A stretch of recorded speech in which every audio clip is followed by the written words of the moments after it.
Chapter 20, The Hour of Triumph. "Special announcement," said the loudspeaker in a pompous voice. "The management of the fair takes great pleasure in presenting Mr. Homer L. Zuckerman and his famous pig. The truck bearing this extraordinary animal is now approaching the infield. Kindly stand back and give the truck room to proceed. In a few moments the pig will be unloaded in the special judging ring in front of the grandstand, where a special award will be made. Will the crowd please make way and let the truck pass? Thank you." Wilbur trembled when he heard this speech. He felt happy but dizzy. The truck crept along slowly in low speed. Crowds of people surrounded it, and Mr. Arable had to drive very carefully in order not to run over anybody. At last he managed to reach the judge's stand. Avery jumped out and lowered the tailgate. "I'm scared to death," whispered Mrs. Zuckerman. "Hundreds of people are looking at us." "Cheer up," replied Mrs. Arable. "This is fun." "Unload your pig, please," said the loudspeaker. "All together now, boys," said Mr. Zuckerman. Several men stepped forward from the crowd to help lift the crate. Avery was the busiest helper of all. "Tuck your shirt in, Avery," cried Mrs. Zuckerman, "and tighten your belt. Your pants are coming down." "Can't you see I'm busy?" replied Avery in disgust. "Look," cried Fern, pointing. "There's Henry." "Don't shout, Fern," said her mother, "and don't point."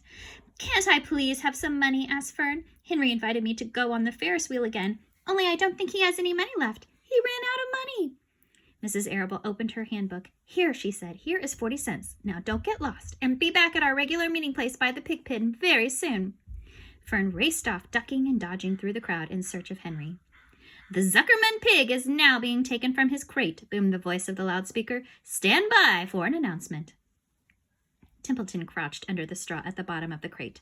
"What a lot of nonsense," muttered the rat. "What a lot of fuss about nothing." Over in the pig pen, silent and alone, Charlotte rested.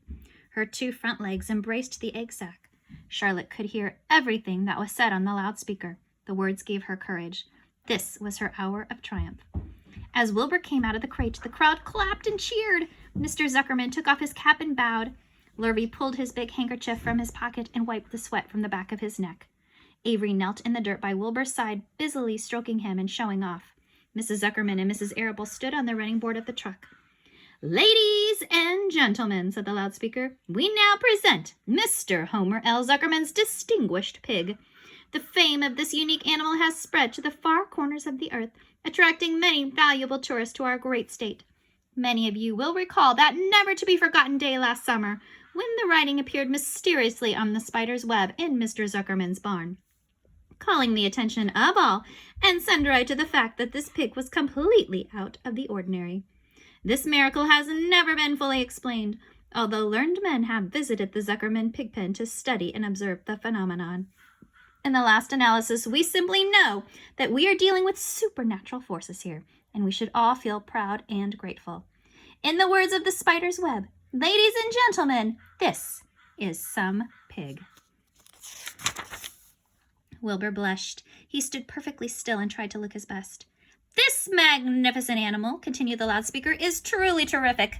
Look at him, ladies and gentlemen. Note the smoothness and whiteness of the coat. Observe the spotless skin, the healthy pink glow of ears and snout." "It's the buttermilk," whispered Mrs. Arable to Mrs. Zuckerman.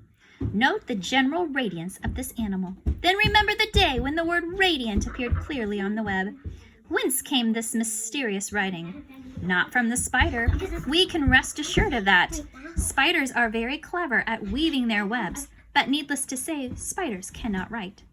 "Oh, they can't, can they?" murmured Charlotte to herself. "Ladies and gentlemen," continued the loudspeaker, "I must not take any more of your valuable time.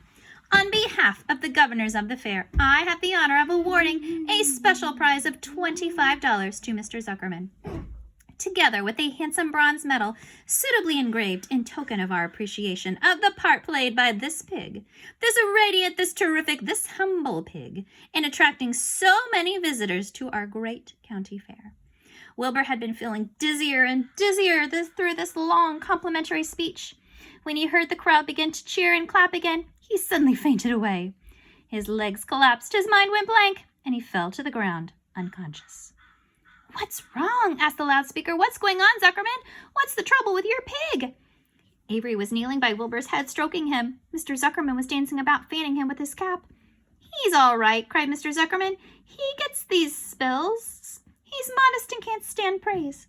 Well, we can't give a prize to a dead pig, said the loudspeaker. It's never been done.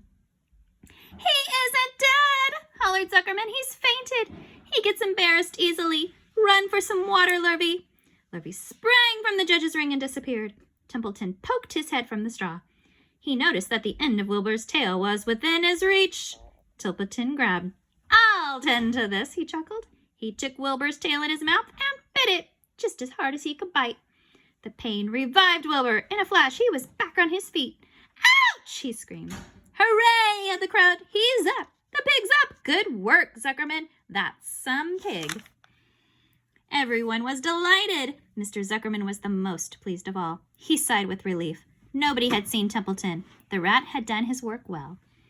And now one of the judges climbed into the ring with the prizes. He handed Mr. Zuckerman 2 $10 bills and a $5 bill.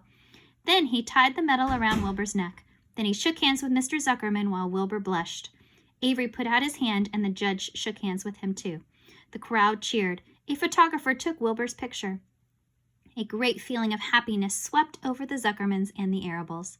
This was the greatest moment in Mr. Zuckerman's life. It is deeply satisfying to win a prize in front of a lot of people. As Wilbur was being shoved back into the crate, Lurvy came charging through the crowd carrying a pail of water. His eyes had a wild look. Without hesitating a second, he dashed the water at Wilbur. In his excitement, he missed his aim, and the water splashed all over Mr. Zuckerman and Avery. They got soaking wet. For goodness sake, bellowed Mr. Zuckerman, who was really drenched. What ails you, Lurvy? Can't you see the pig is all right? You asked for water, said Lurvy meekly. I didn't ask for a shower bath, said Mr. Zuckerman. The crowd roared with laughter. Finally, Mr. Zuckerman had to laugh too. And of course, Avery was tickled to find himself so wet. And he immediately started to act like a clown. He pretended he was taking a shower bath. He made faces and danced around and rubbed imaginary soap under his armpits. Then he dried himself with an imaginary towel. Avery, stop it, cried his mother. Stop showing off. But the crowd loved it. Avery heard nothing but the applause. He liked being a clown in a ring, with everybody watching in front of a grandstand. When he discovered there was still a little water left in the bottom of the pail, he raised the pail high in the air and dumped the water on himself and made faces. The children in the grandstand screamed with appreciation. At last, things calmed down. Wilbur was loaded into the truck. Avery was led from the ring by his mother and placed on the seat of the truck to dry off. The truck, driven by Mr. Arable, crawled slowly back to the pig pen. Avery's wet trousers made a big wet spot on the seat.